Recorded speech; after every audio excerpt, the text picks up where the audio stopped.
গত এক সপ্তাহ ধরে পানি বাড়ার সাথে সাথে কুষ্টিয়ার ভেড়ামারা উপজেলার বাহিরচর ইউনিয়নের ৬ কিলোমিটার এলাকায় পদ্মা নদীতে দেখা দিয়েছে তীব্র ভাঙন। প্রতিনিয়তই নদীগর্ভে বিলীন হচ্ছে শত শত বিঘা ফসলি জমি। হুমকির মুখে পড়েছে বসতভিটা, শিক্ষা প্রতিষ্ঠান সহ সরকারি বেসরকারি বিভিন্ন স্থাপনা।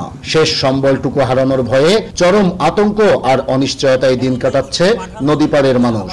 মাঠা জমি জায়গা তো সবই ভাঙি চলে গিয়েছে। এখন যেটুক আছে বাড়ির আছে ওই বাড়িটুকু তখন ভাঙি চলে যায়। তখন ধন সকলি বেটা সকলি কোন জায়গায় যায় মুখাবো মাথা দেবো এখন আমরা। ৭-৮ মানুষের বসবাস এই ৫-৭ গ্রামের।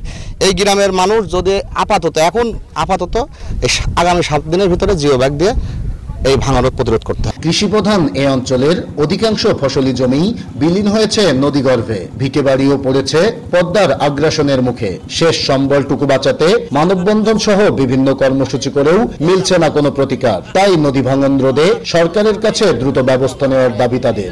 যে জমি জায়গা ছিল সব নদীগর্ভে চলে গেছে, এখন ভিটেটুকু আসছে, সে ভিটেটুকুর আশায় টিকায় রাখার জন্য এ সরকারকে আমরা বর্তমান সরকারকে বলছি যে আপনার আকুল আবেদন, আপনি আমাদের দিকে একটা চান। পানি উন্নয়ন বোর্ডের কর্মকর্তারা বলছেন, ইতিমধ্যেই ভাঙন কবলিত এলাকা পরিদর্শন করে ঊর্ধ্বতন কর্তৃপক্ষকে অবহিত করেছেন তারা।